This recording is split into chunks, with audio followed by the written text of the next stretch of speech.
Amigo síndico, fala amiga síndica, tudo bem com você? Energias positivas para você, para o seu condomínio, começando mais uma edição do nosso Inteligência Condominial, a revolução dos condomínios. Porque aqui, condomínio é papo popular, chega pra cá que o papo é maravilhoso. Hoje, quase 50% das pessoas moram em condomínio, né, doutora? Então tá aí, então quanto mais conhecimento, mais informação, melhor vai ser para o universo condominial. Já quero mandar um abraço para toda da Rede SPTV. Toda segunda-feira, 19h20, nosso encontro marcado. Porque aqui na Rede SPTV, condomínio é papo popular. Já convido quem tá no YouTube, se inscreva, compartilha, comenta, deixa comentário, vem pra cá, vamos propagar a boa nova no universo condominial através de informação, de conhecimento. E lembre-se, nossa meta aqui é duas. Primeira, é que você, amigão síndico, tenha mais noites tranquilas de sono, tranquilinho, sem problema, na paz. E a segunda, que você, eu vou incluir também nessa, né, que nós possamos criar vergonha na cara e começar a aplicar tudo que a gente vem aprendendo, que eu tenho certeza que o seu condomínio vai ter uma gestão de alta qualidade. E sem mais enrolações, vou apresentar aqui meu público, aqui, o pessoal maravilhoso, eles que trazem conhecimento. Eu aprendo todo dia, que é uma consultoria gratuita com eles aqui.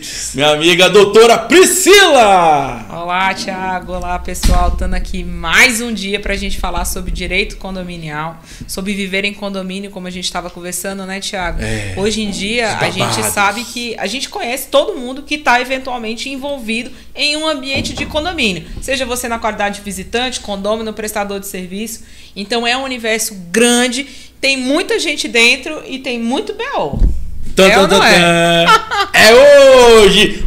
Mandar um abraço para o amigo Diógenes, está em São Paulo. Entra lá, pessoal, no BSB Engenharia, né? Engenharia Condominial, vai estar lá o livro, tá organizando tudo isso para trazer um conteúdo de qualidade para você que é síndico, você que é engenheiro também, sempre tá podendo se desenvolver. Mandou aqui um fiel escudeiro dele, o nosso amigo, o engenheiro eletricista Rodrigo. E aí, Rodrigo, tudo bem? Olá, Thiago, boa tarde, tudo bem? Doutora Priscila, tudo bom? Estamos aqui, né, o Diógenes, sempre contando aí com a nossa parceria, né? BSB Engenharia, Rodrigo, e muitas vezes eu sou BSB em um monte de cliente dele, às vezes eu chego como Rodsol, mas a gente tem essa parceria, procuro ajudar e auxiliar ele nessas demandas. E aqui é mais uma, né? Então vamos lá, né? Hoje vai ser muito bacana, vamos aprender muito de elétrica aí hoje e de direito também, né? Que é um tema, que são temas decorrentes no universo condominial. Lembrando, para mandar essa pergunta para o inteligenciacondominial@gmail.com. Preparado, doutora? Bora, a gente nunca tá, mas sempre tá, né? Então vamos lá, ó. A primeira pergunta é do amigo Wellington. E o tema é anulação de assembleia. Aí ele fala, o síndico pode solicitar judicialmente a anulação de assembleia, doutora?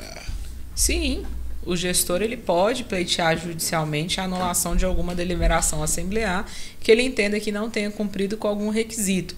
Às vezes ele está diante de uma situação de uma convocação realizada até por um quarto dos condôminos dentro do empreendimento, e aí ele entende que aquela convocação e a deliberação da forma que foi realizada, ela possui vícios insanáveis e ele pode procurar judicialmente uma brecha para poder fazer a anulação daquele ato. Você usou um termo, deu bug na cabeça. Bugou. Vícios...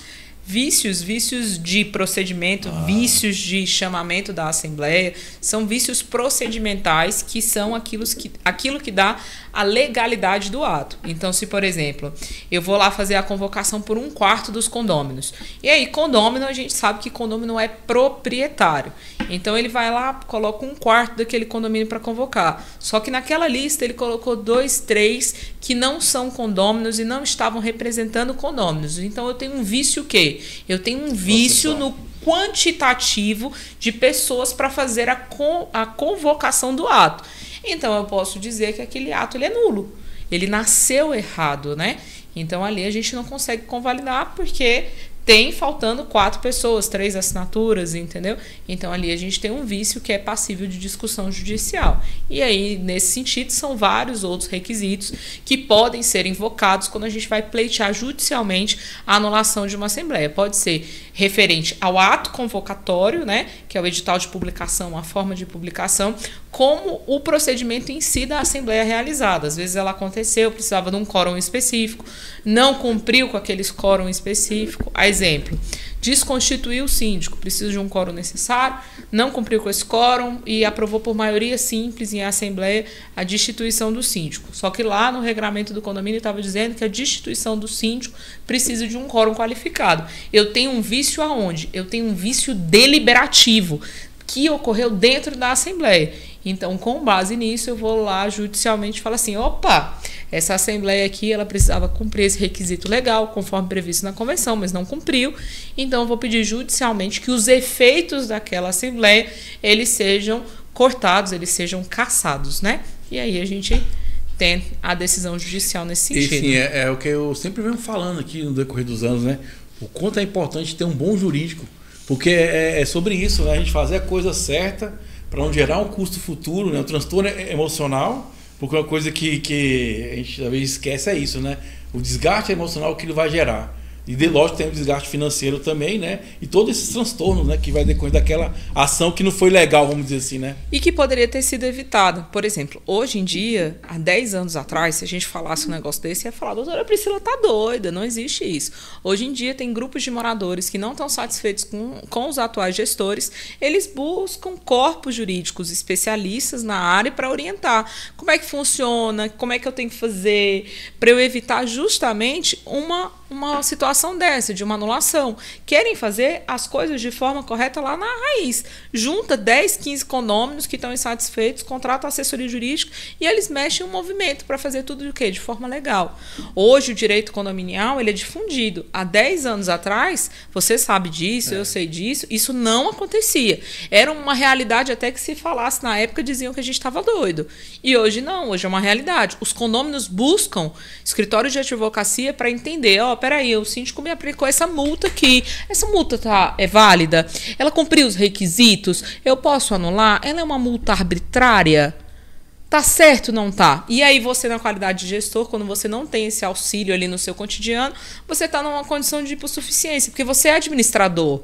Você não é um corpo jurídico. Às vezes você se perde num detalhe que se você tivesse uma assessoria jurídica, você não estaria passando por isso.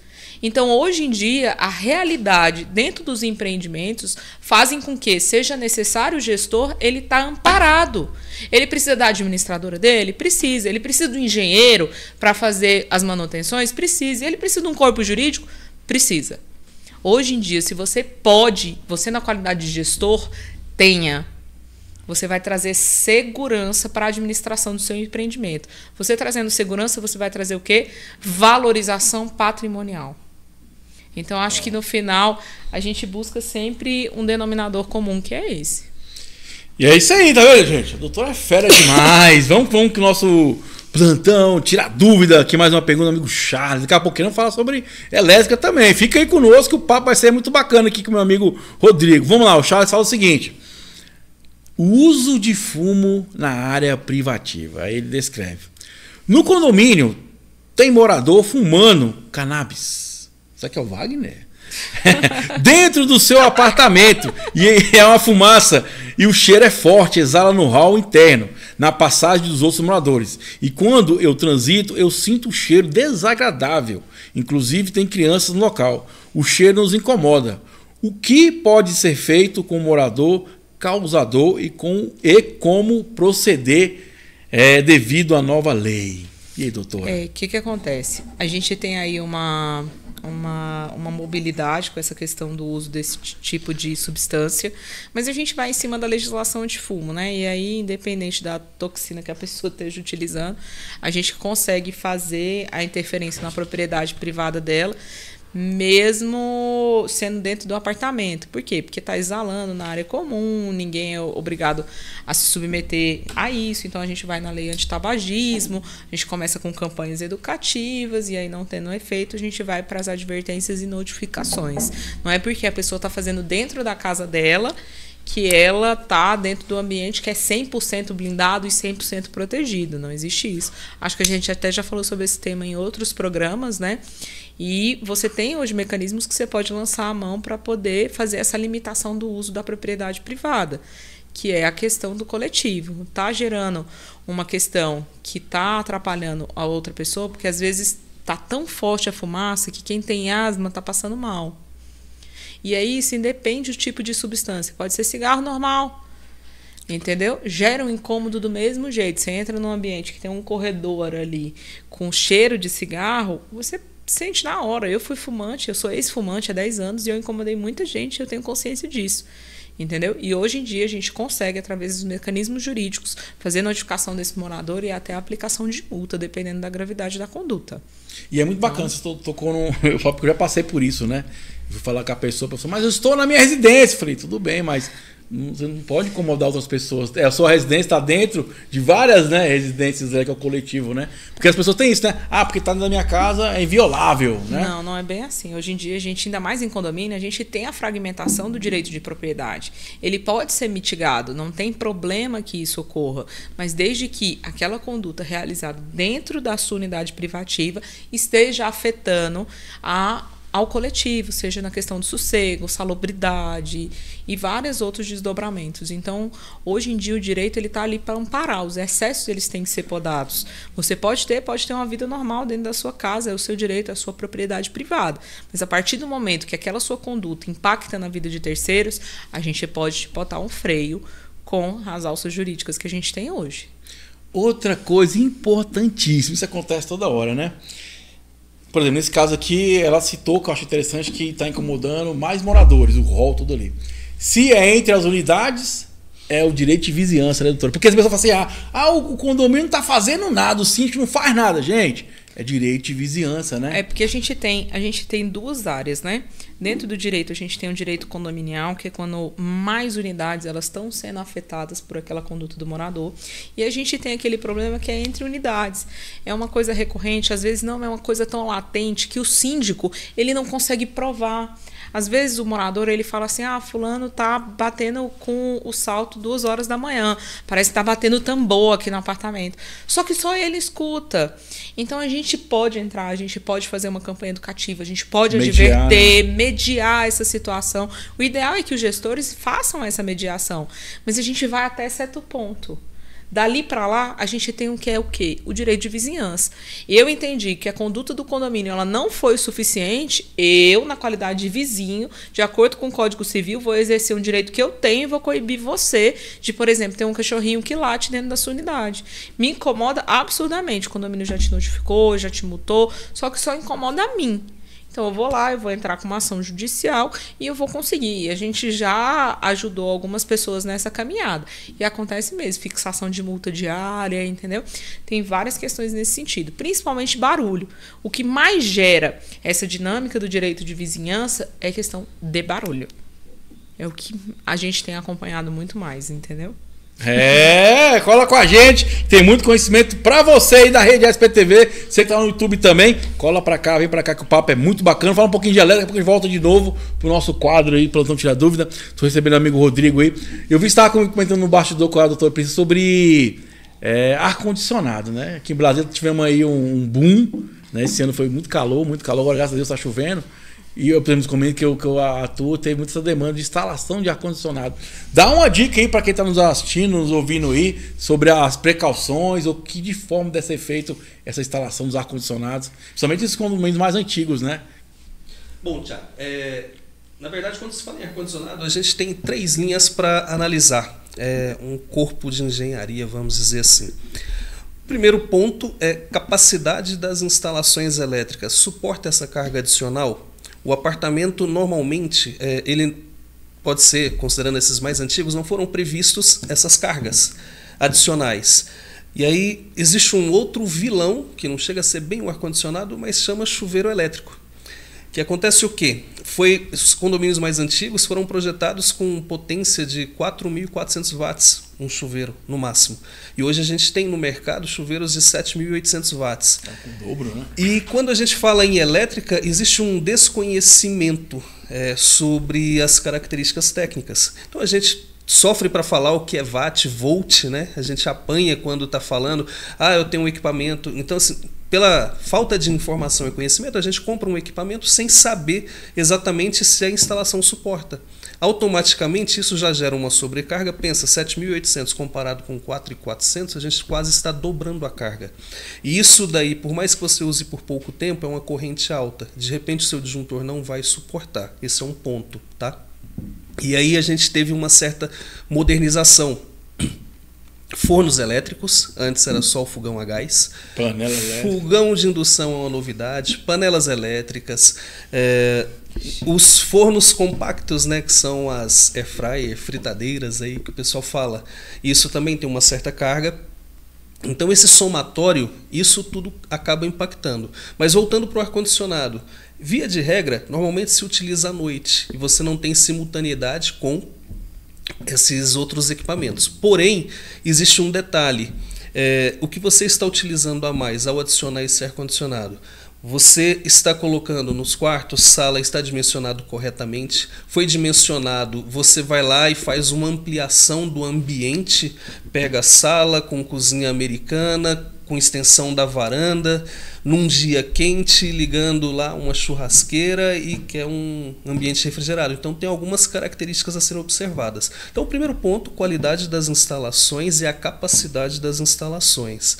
Ao instalar um ar-condicionado, circuitos individuais, sempre, apesar de ser corrente baixa, 5, 6, 7 amperes, o recomendado é individual, então não vai ali na tomada mais próxima e puxa o circuito, porque você não sabe o que está dimensionado já ali.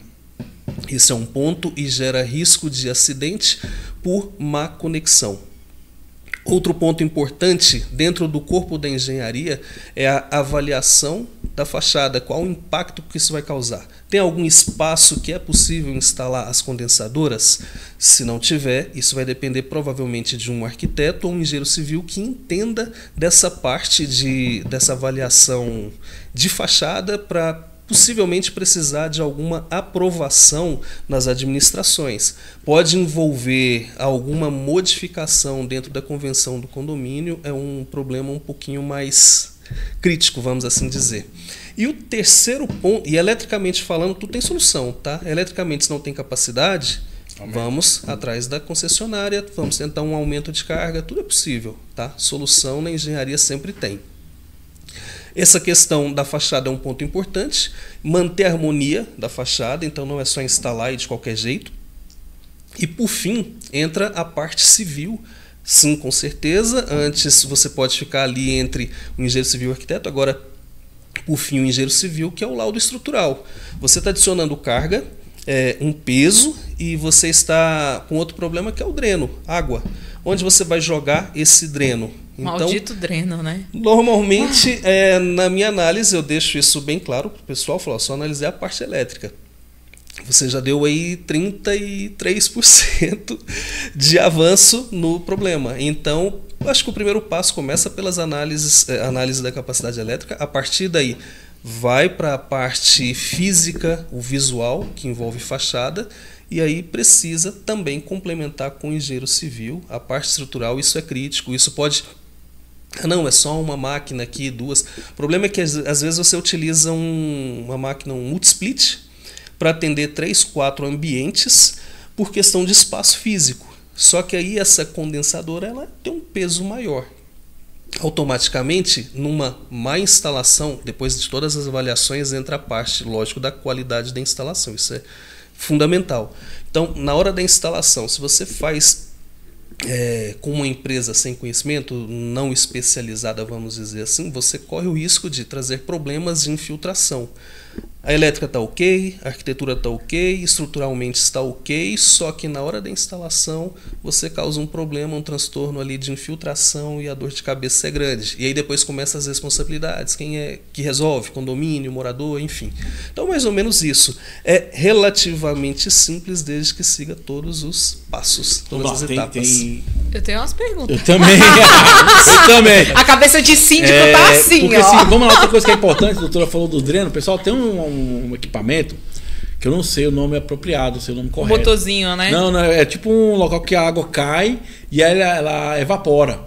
Você coloca ali e resolve o problema. Porque às vezes custa 200 e poucos reais, o pessoal fica meio assim, mas vale a pena o investimento.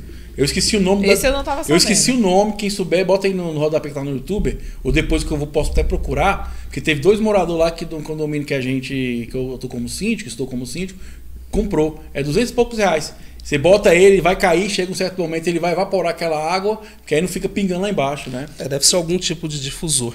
Tipo, eu não sei se eu acho que tá sendo difusor. Não sendo isso, entra a questão das bombinhas também, que você coloca, assim, quanto mais dispositivo, vai aumentando também a manutenção, com né? certeza, Então né? é importante avaliar realmente, se não tiver para onde correr, são soluções. Como eu disse, a engenharia ela tem solução para tudo. Ou se não, bota pra dentro da sua casa, né? Temos lá uns moradores lá no condomínio que infelizmente tivemos que orientar ele a colocar a mangueira por dentro, aí ele resolveu lá. Não, tem uns condomínios lá que a gente advoga que eles tiraram, todo mundo colocava para fachada.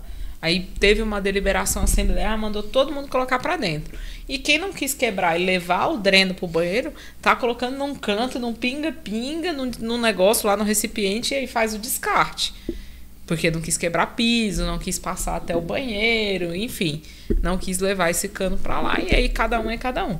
Agora, a minha dúvida é a seguinte. Você falou que tudo tem jeito, né? Se o meu condomínio ele não tiver um quadro elétrico dimensionado para a carga que eu preciso, por exemplo, uma condensadora de ar-condicionado para cada apartamento, partindo da premissa que são lofts, tá?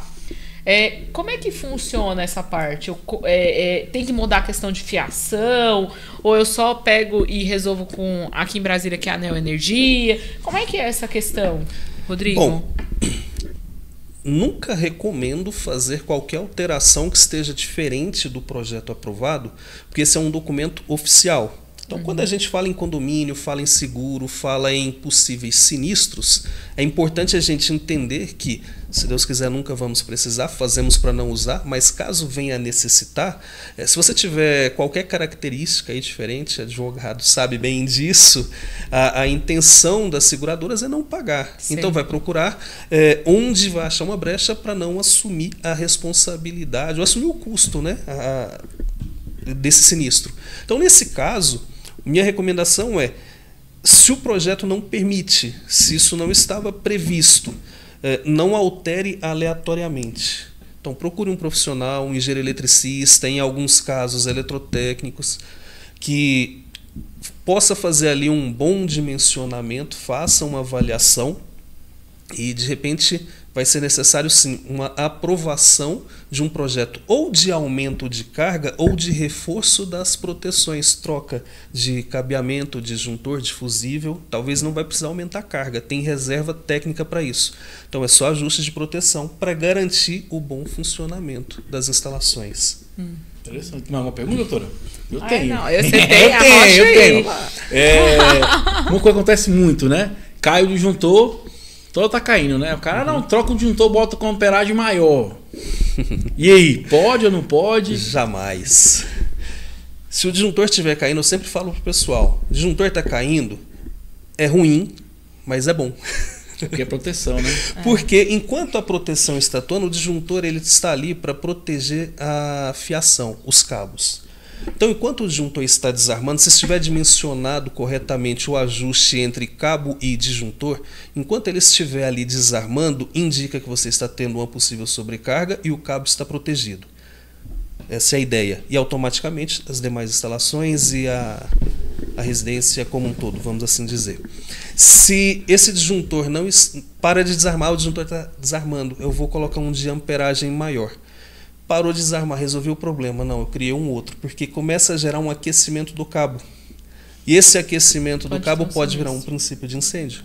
Então, não é recomendado de forma alguma. Sempre bem ajustado, disjuntor com cabo. Essa relação. O disjuntor está ali para proteger o cabo. Pensa no cabo, mais ou menos, pensa num dia de chuva. Você tem um córrego. Se você tiver uma chuva intensa, o que vai acontecer com aquele córrego? A tendência é que ele transborde. O seu equipamento elétrico precisa de energia, ele tem um condutor, esse condutor ele está ali para atender. Só que se ele é mais potente e exige uma corrente maior, esse transbordo, vamos dizer assim, é nada mais nada menos que esse aquecimento e o princípio de incêndio. A instalação ela não vai suportar. Então não é recomendado. Então, aliás, não se deve fazer. Então verificou, se o disjuntor está caindo, chama um profissional técnico habilitado, verifica se vai ser necessário trocar a amperagem. Se for necessário trocar a amperagem, com certeza vai ser necessário trocar o cabeamento para ele poder comportar. Inicialmente isso, eu ainda pego um gancho para puxar para uma outra linha também, que é da manutenção preventiva. O disjuntor desarmando, ele desarma por dois fatores. Sobrecarga, corrente superior à que ele suporta, E outra, falta de manutenção, ele é termomagnético. Então, o que pode estar acontecendo? Uma conexão mal feita. Se você está usando sempre no limite a carga e por um tempo prolongado, você gera ali aquecimento, aí entra na física, dilatação térmica, e com o passar do tempo gera folga nas conexões. Então precisa sempre verificar, pelo menos anualmente, essas conexões, os torques. Está bem apertado ali? A conexão está de acordo? E não é fazer força e estragar também, tem que ter uma sensibilidade para isso daí. Então verificou, está de acordo? Ok, porque essa folga gera aquecimento, o mau contato gera aquecimento, que gera princípio de incêndio. E às vezes você tem uma instalação corretamente dimensionada, mas faltou manutenção. Então tem esse outro ponto também. Mas disjuntor não tem data de validade? Não. Assim, ele não vem com essa informação. Existem algumas modernizações, por exemplo, o disjuntor NEMA, aquele preto, ele já foi praticamente já quase extinto. Ele é bom, porque ele é mais robusto. Só que ao mesmo tempo, por ter menos sensibilidade, ele demora mais para te dar alguns sinais de sobrecarga. Então, de repente, usar aquele modelinho branco, o DIN, é o ideal. E sempre que você perceber que o disjuntor está de forma recorrente desarmando, aí sim você pode ter danificado ele. Automaticamente pode ser que a solução seja troca. Mas o desarme de um disjuntor com constância, às vezes não é sobrecarga, às vezes é curto-circuito, é uma fase com neutro, fase com terra, duas fases ali, cabos desencapados encostando, e a correção de repente está no circuito. O negócio é bruto, né? Esse negócio de energia. E é muito bacana porque eu tô querendo assunto porque sempre acontece isso. Não, cara, bota um disjuntor mais forte. Mas o disjuntor ele tá desarmando, é negócio de falar, uma questão de segurança. É bom, tá funcionando. Porque a função dele é essa, né? É proteger o sistema. Porque talvez a pessoa tá aí, não entende, gente. Vai sobrecarregando, vai aquecendo, vai aquecendo. Se não tivesse o disjuntor, ele pegava fogo. E aí é o pipoco, e aí é o problema, aí vem sinistro, aí vem seguradora, e aí vem a vontade da seguradora em não pagar o sinistro. E pode haver casos de morte, igual tivemos agora aqui no Valparaíso, que o apartamento pegou fogo, morreu o casal. Pois é, e aí além dessa questão, trocou, não podia trocar, verificou que foi feita uma troca, não teve uma orientação técnica, aí eu venho com o meu olhar jurídico, inclusive a gente pode imputar até a responsabilidade civil para essa pessoa, que fez essa questão sem observar as técnicas que são fixadas na engenharia. E aí, se tem isso, ele assumiu para si um risco. E na hora que ele assumiu para si um risco de fazer uma conduta dessa forma, eventualmente, se tiver um dano, ele pode ser responsabilizado. E isso vai desde um ato, que é você fazer, até um ato que você tá vendo que o negócio tá ruim, igual o síndico tá com área comum, tá caindo energia. Tá lá vendo que o negócio não tá funcionando. Tá quieto, tá de braço cruzado. Isso é uma omissão. Se ele tinha um conhecimento prévio de que tinha uma situação que inspirava cuidados, ele tem que ir lá e ele tem que agir. Por quê? Porque o fato dele não agir pode gerar uma responsabilidade do mesmo jeito de uma ação. Por exemplo, eu não me recordo agora onde eu vi, mas teve um caso de uma piscina que estourou num condomínio. Não sei se vocês ouviram falar nessa história. E ela estourou. Com certeza aquela piscina, ela deu sinais prévios de que ela ia estourar. Não foi da noite pro dia. E o gestor pode responder por aquele sinistro? Pode responder. Dependendo de como ele estava, de como ele estava tratando a questão, ele pode ser imputado a responsabilidade, inclusive se tiver tido algum dano à vida, inclusive penalmente, né? É isso aí, inteligência condominial, revolução dos condomínios, porque aqui condomínio é papo, o povo quer mandar o da rede SPTV, o senhor tá no YouTuber também, vem pra cá que o papo é muito bacana. Vamos falar dos nossos apoiadores, amigo Fagner, pessoal que nos ajuda aí, já convida você a pegar o papel e caneta, pessoal, já anota o arroba aí, vai lá ver, porque é importantíssimo ter aí fornecedores para ajudar a gente a ter a mais tranquilidade do dia de condomínio. Então vamos lá, primeiro fornecedor é o nosso amigo Combate Extintor, meu amigo Juliano, isso que é importantíssimo, isso aqui é vida, prevenção, e é baratinho, cara, no valor do total do imóvel, isso aqui é baratinho. Vê como é que tá aí a sua mangueira, também tem que fazer os testes da mangueira, isso é importante. Vê como é que tá o seu extintor do seu condomínio, se está vencendo, se está na época. Então procura empresa credenciada, que é muito importante. Combate Extintor, amiga Juliana. Próximo, meu amigo Wagner, olha aí, ó. Isso aqui é bom demais, cara, gente. Isso aqui é paz na sua vida. A DS Condominial é uma garantidora. Então assim, pessoal, é o quê? A receita garantida. você não vai ter problema com inadimplência. Vai ter o dinheirinho todo mês ali para você só fazer o quê? O fluxo de caixa, né? Isso é muito importante, porque para você ter gestão, sem dinheiro é complicado, né, doutor? Você também é síndica, então às vezes imagina, hoje eu tenho 10, amanhã eu tenho 5, aí o bicho complica. Então a DSC Condominial vem ajudando em vários condomínios, Brasil afora, tem do Brasil todo, mais de 1.000 condomínios garantidos aí no Brasil afora, DSC Condominial, cola com eles que é muito bacana. Qual o próximo, amigo? Wagner! Olha só, Cicobi da FB, a melhor agência do Brasil. Pessoal, um banco parceiro tem que ter. Um bom atendimento, é um banco que tem esse olhar para condomínio, sabe qual é a necessidade do síndico, cobrando taxa de juros bem acessível e principalmente acho que é uma boa receptividade. Eu já tive momento de buscar financiamento em outros bancos, o povo nem tá nem aí. Às vezes não sabe nem lidar, né, também Thiago? é um público que não conhece, então é um público que o Cicobi da FME é um banco direcionado 100% para isso. Então, assim, eles têm ali a equipe para condomínios, né, sabe atender, sabe quais as demandas, necessidades e vem ajudando os síndicos aí a melhorar os patrimônios aí dos condomínios, né? Então, Cicobi da F1000, anota aí. Qual o próximo, amigo? Wagner! Olha aí, ó. Pessoal, sombrear cobertura inteligente, isso aqui é importantíssimo, porque, gente, hoje é menos de 1% o valor do seu imóvel. Você imagina você fazer uma cobertura ali na sua garagem, o carro vai ficar coberto, tranquilidade, conforto, com menos de 1% do valor do seu imóvel. Fora que valoriza mais de 10%. Então é um investimento que você faz, isso aqui é importante, uma das empresas que vem crescendo aí Brasil afora, sombrear. Engraçado, esse dia eu estava mostrando aqui um vídeo para nós, que você viu, do teste do equipamento, muito bacana. 3 caras subiram lá e não aconteceu nada, né? E interessante que é um serviço de qualidade que vem ajudando todos os condomínios a sombrear a cobertura inteligente. Wagner, o próximo aí! Olha ele, unidão, o homem mais fera do Brasil, disruptivo, meu amigo Diógenes, Condominial Engenharia. Cara, é o cara que hoje entrega mais conteúdo na engenharia condominial do Brasil. Posso falar com certeza que o meu amigo Diógenes aí tem saindo um livro agora, curso. Então eu convido você a ir lá, @Condominial Engenharia, conhecer esse conteúdo que é muito bacana, gente. Por mais que a gente fale assim, eu não preciso saber de engenharia, mas é bom você conhecer um pouquinho, saber como é que funciona, até para você poder questionar, conversar e ajudar as coisas a fluir. Eu mesmo já falei que eu não faço mais nenhuma obra na minha vida sem engenheiro, mas nenhuma. Estou terminando a última agora e a última mesmo. As próximas é tudo com engenheiro, porque é complicado, tem muitas questões técnicas, tem muita responsabilidade. Então, quando você contrata o engenheiro, você transfere essa responsabilidade para ele. Isso é importantíssimo para que a coisa flua, se tenha mais tranquilidade. Então, anota aí, Condominial Engenharia.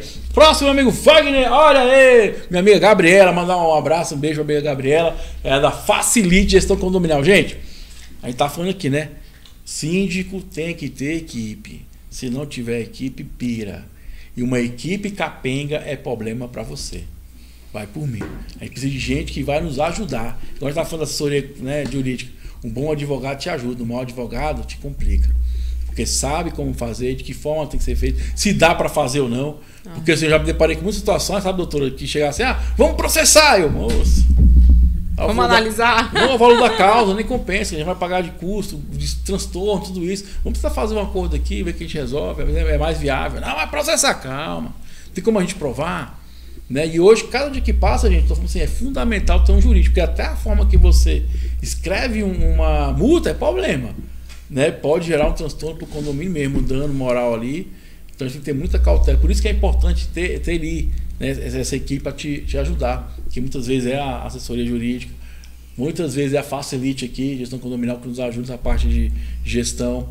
Temos também as limpezas e conservações também, né? O pessoal de combate a extintores, temos também os engenheiros que sempre vem nos ajudando aí, dia após dia, até onde estão mais tranquilos no nosso condomínio. E vamos seguir com o nosso Inteligência Condominial, nosso condomínio. Porque condomínio, aqui é papo popular na rede SPTV. Você está no YouTube, nos ajuda, cara. Se inscreva, compartilha, comenta. Manda aí esse aviãozinho aí pro síndico do seu condomínio, pro seu amigo síndico, para ele possa adquirir mais conhecimento e melhorar ali, dia após dia, a sua gestão.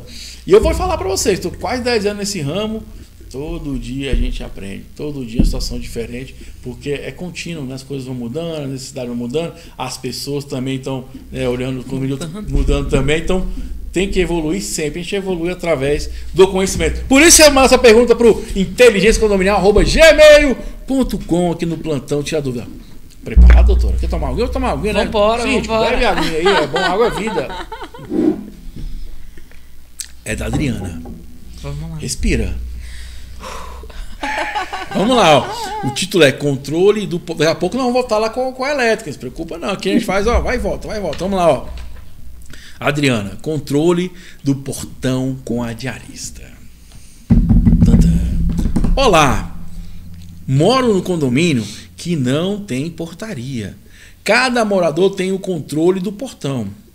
Acontece que viajo e tenho 3 gatos. Minha diarista aceitou cuidar do apartamento e dos gatos e dormir lá também. Sei que no regimento proíbe dar controle para quem não é morador. Assim como proíbe deixar animais sozinhos. Estamos no impasse. A Simples está me cobrando e não tenho como resolver. Gato não é igual cachorro. Quem pode ser deixado em outra casa? Sei que quem reclama é a senhora que... Vamos lá, sei que quem reclama é uma senhora que é minha vizinha e sei que ela incomoda outros moradores até que eles mudem. Que passa, hein, doutor? E aí, pode ou não pode entregar o controle para a diarista? Pode entregar. Uma pessoa que está ali, que tem assiduidade, o ideal é que ela faça uma ficha, entregue. Se a síndica dela não der isso, ela faça uma declaração dizendo que fulano de tal vai ficar na unidade dela, que ela é responsável pelos atos daquela pessoa, e é como se a pessoa estivesse morando temporariamente naquele ambiente, entendeu? É igual um visitante que você vai receber. Às vezes você tem um irmão, você mora num apartamento de 2 quartos, seu irmão resolve vir morar com você, morar por 15 dias, um mês, ele está morando ali com você. Então ele precisa ter acesso ao condomínio, ele precisa entrar, ele precisa sair, ele não é um visitante, entendeu? Ele está criando uma residência momentânea, um vínculo momentâneo com aquela unidade. Então, nesse caso, a gente tem a questão dela e o condomínio ele vai até certo ponto. Então, o que é? Qual que é o problema do condomínio? É limitação do controle se dá em razão do quê? Por isso que é interessante a gente entender como é que nasce a norma. Por quê? Porque a gente vai entender, essa norma foi criada por uma questão de segurança da coletividade. A partir do momento que eu identifico a pessoa que está fazendo uso daquele controle, é Maria fulana de tal, CPF tal, telefone tal, está sobre a minha responsabilidade, eu fulana de tal sou o responsável. Por quê? Porque se tiver algum dano proveniente dessa pessoa que está ingressando no condomínio, a gente já tem quem é o responsável por ela. Então, assim, tem certas coisas que os síndicos também têm que dar uma respirada funda, abrir o coração, que tem excessos que eles não vêm para agregar. E aí, nesse caso, resolver. Faz uma ficha de responsabilidade, resolver o problema. A moradora vai ter o problema dela resolvido, o condomínio vai ter o problema resolvido. Ainda mais quando tem esses casos de portaria remota, onde você não consegue ter uma autorização, você tem que pedir para uma pessoa ficar abrindo, enfim. É um pouco mais delicado, não tem essa autonomia, né? E você falou uma coisa interessante. Síndico, tem que abrir o coração. Respira, senão você pira. Sim, eu acho que a norma está ali, beleza, para ser seguida, mas tem coisa que dá para você ter um bom senso, né? Igual você falou, cria um documento, sei lá, a própria pessoa de fulano de tal, autoriza a pessoa a ficar tantos dias e tal. Porque se vier a acontecer alguma coisa, essa pessoa é responsável por aquele ato, né? Então, se é uma coisa tão simples de resolver, que cria um emblore, né? Porque, assim, o não resolver é transtorno com a pessoa, dono morador, com os animais, porque vai ficar latindo, criando transtorno. Miando, fedendo. Olha, você vê o transtorno que vai gerar pro condomínio por causa de uma coisa que é, no meu ver, super simples de resolver, né? Não, esse caso aí tá bem tranquilo. Eu acho que faltou um pouquinho de comunicação entre o condômino e o síndico, né? Para poder alinhar e chegar nesse denominador comum. Isso vai ser bem resolutivo, vai pôr um ponto final à questão. E o problema é aquele, vai resolver o problema, porque a gente não tem tempo também para ficar perdendo com picuinha. Vamos ser resolutivo? Vamos lá, tem alguma ilegalidade? Não tem, tá amparado. Então, tá tranquilo. Esse aí tá tranquilo. E é sobre isso. E outra coisa, gente, quem mora em condomínio, vamos ter um pouquinho mais de amor mesmo no coração, reciprocidade que fala, né? Porque assim, gente, tudo com a coisinha tá virando uma confusão em condomínio. Tem que mudar, que não sei o que, calma. Vamos conversar, vamos trocar uma ideia, vamos alinhar, vamos ajustar, vamos orientar. Depois de tudo isso, como continuar acontecendo, é diferente, né? Mas vamos ter sempre esse bom senso, sempre falo. Vamos ter esse bom senso, vamos investigar primeiro, vamos entender, vamos compreender, para a gente tentar arranjar a melhor solução que seja para um ambiente, para o coletivo. Tem que saber dosar. Eu acho que o negócio é dosar. Se você levar a sua convenção ao pé da letra, não tem uma pessoa que não, em algum momento, ela não vá descumprir uma regrinha mínima que seja. Vai ser o conselheiro, vai ser o subsíndico, vai ser até o próprio síndico. Até o próprio síndico. O que não pode é que isso vire uma habitualidade. É aquela, aconteceu, aí você tem os meios, sua convenção permite que você faça uma advertência verbal, dá uma ligada para aquele morador, conversa com ele, ó, fulaninho, isso que você fez está contra o nosso regimento interno, vamos, por favor, conto com a sua colaboração para a gente poder resolver essa questão dentro do condomínio. Eu não quero ter que te multar por esse seu ato, entendeu? Então, assim, eu tô conversando com você pra gente conscientizar o que você faz, mediar, pra gente ter menos problema para todo mundo. Tem casos em que você pode agir dessa forma, que você pode não, que você deve agir dessa forma. Porque a gente tem uma postura mais amena também. A gente tem que saber dosar a hora de ser muito duro e a hora de você ter uma postura mais amena. Não é passar pano. Eu costumo dizer, passar pano é você ver que aconteceu um errado e você simplesmente ignorar o que o errado aconteceu. Não, você vai tratar as situações conforme a gravidade do que elas aconteceram. A gradatividade da conduta que está ali e o que está previsto no seu convenção e no seu regimento interno para você não ser omisso. Às vezes você ligar antes para o morador dizendo que você vai adverti-lo de determinada conduta é muito melhor do que você só mandar advertência. Às vezes você liga, ó, fulano, aconteceu isso, isso e isso, você foi contra as normas do condomínio, aqui na convenção diz que eu sou obrigado a te advertir por escrito, tive a cordialidade de pegar o telefone e tá te ligando para te deixar ciente do que está acontecendo, então você vai receber aí na sua unidade o papelzinho formalizado, porque eu, na obrigação de síndico, eu tenho que cumprir com isso, porque se eu não cumprir, vai vir outro morador, vai me cobrar e vai ter uma omissão porque eu vou estar descumprindo o regimento interno. Aquele morador, quando ele receber o documento, a recepção daquele documento vai ser outra. É verdade. De quando você não ligou, você não conversou. Ah, é chato, é desgastante, mas você tá na qualidade de síndico, cara. É inerente ao cargo, faz parte, entendeu? Se você não quer lidar com pessoas, não seja síndico. E cobrança, né? Porque não é só lidar com pessoas, pessoas altamente com senso de cobrança alto, elevado, nunca olham pra si. Né? É sempre pro vizinho, né? Tem tudo bom senso, né? E equilíbrio. Ninguém entrega a chave de casa para um estranho. Então, simples assim. Se você está entregando, você confia. E assim as demais regras. Tá viajando, como é que vai fazer, isso, né? E as demais regras. Se você, assim, nesse caso específico, compartilhou uma chave com alguém, você confia, só passa os dados de quem vai estar acessando, caso o condomínio exija. Porque se tem a chave, tem o controle, tem acesso, não tem nada que impeça o livre circular dessa pessoa. Pode nem ali, proibir, né? Verdade. Então vamos falar um pouquinho mais de elétrica e condomínios, meu amigo Ricardo. Cara, você está todo dia em condomínio, né? Onde é que, no seu ponto de vista, o síndico peca mais nessa questão elétrica? Existe um desconhecimento dentro do oculto, né? A elétrica, ela está oculta, a gente só vê quando está funcionando. Olhou para as lâmpadas, está tudo ligado? Ok. A gente só percebe a falta da eletricidade quando ela falta. Nossos amigos em São Paulo, por exemplo, estão vendo que a eletricidade é importante. Quando você fica ali meia hora sem, incomoda, mas é pouco. Quando você precisa do elevador, não tem. Então, o que você pode fazer dentro do que está ao alcance, né, do condomínio ali, humanamente, o que você pode fazer? Procurar avaliar as instalações da melhor forma, procure um profissional que possa te orientar nisso, verificar se você está dentro do projeto. Gente, não existe. Se você fizer um projeto hoje, logo vai ter modificação. Preciso de uma tomada ali, eu vou puxar, eu vou precisar de uma lâmpada a mais, então vai fazendo modificações. Só que essas modificações nunca são atualizadas. Isso é normal em todo lugar. E aí, com o passar do tempo, você perde o controle e daqui a pouco você já não sabe o que está mais instalado. E aí isso começa a trazer risco. Falta de identificação, falta de orientação. Por exemplo, o que eu faço com um quadro? Eu vou deixar trancado, deixo aberto. Se eu deixo com um cadeado, tem um sinistro, precisa desligar numa emergência. Quem está com essa chave? Então não deveria deixar por norma dessa forma. Então, às vezes o que falta mesmo é falta de conhecimento, e essa falta de conhecimento gera algumas situações ali indesejadas. Então, o primeiro passo, se você precisa, é simples, eu sempre faço essa analogia. Se você for fazer a reforma das instalações da sua casa, por exemplo, quanto custa mão de obra e material?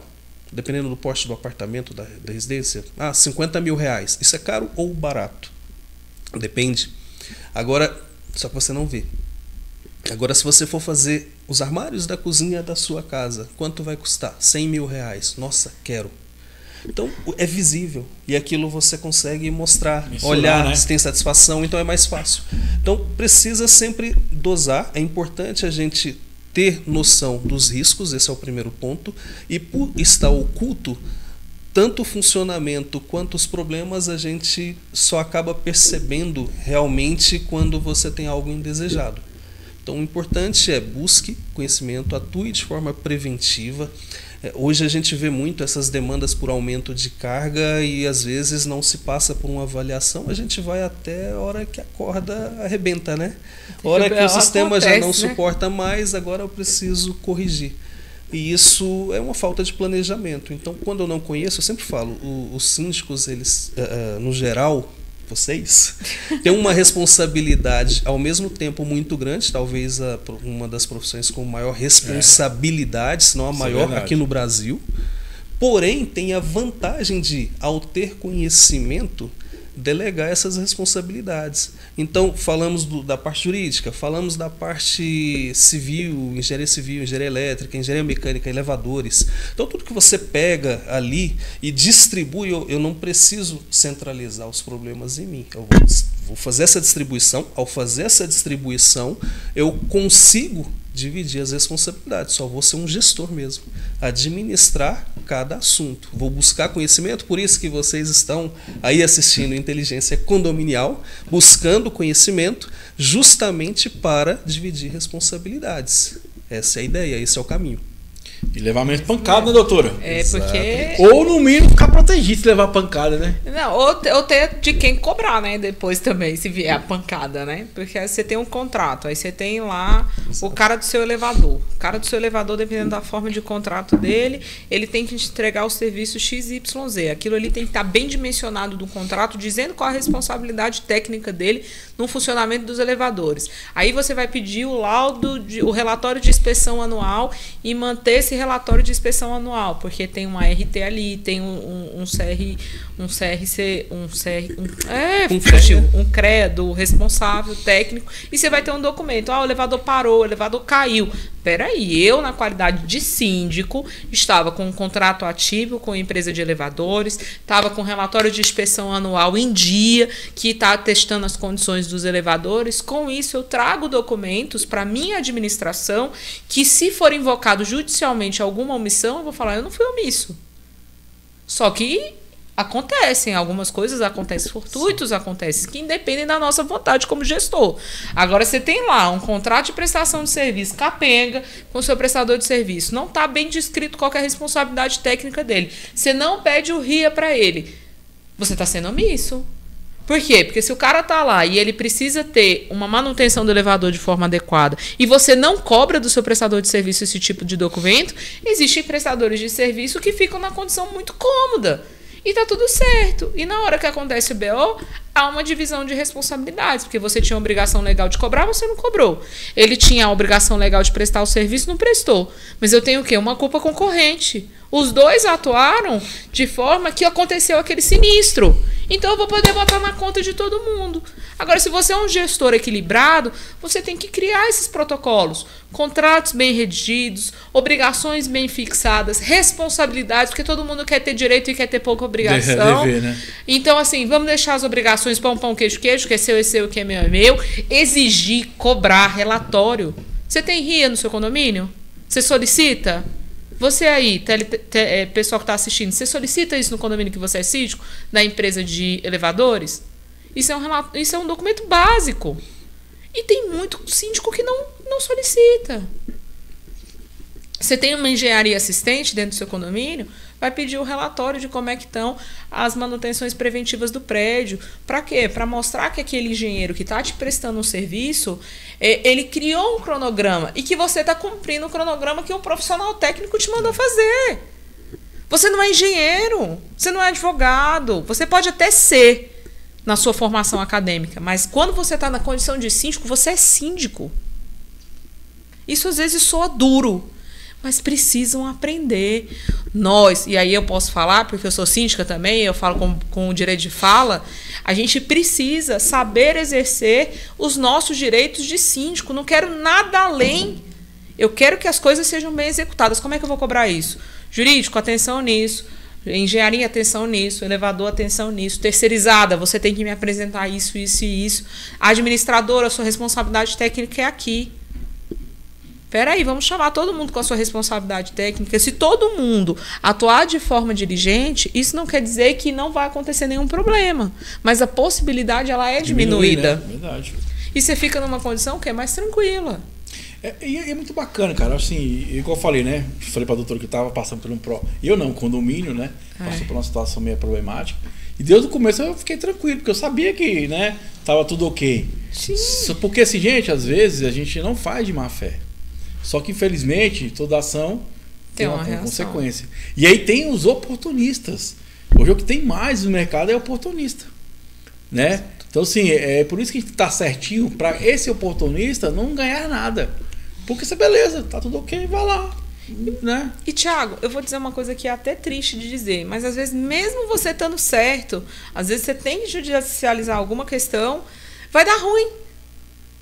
Priscila, porque eu tomei todas as cautelas, fiz tudo que eu tinha que fazer, porque a gente lida com a interpretação humana. Cabeça de juiz interpretação humana. Verdade. Às vezes aquela pessoa que julgou o seu processo, ela não julgou com convicções, com entendimento, com vivência. Hoje em dia eu entendo que o Tribunal de Justiça, ele chegou num ponto que ele tem que criar uma vara especializada em condomínios, em direito imobiliário.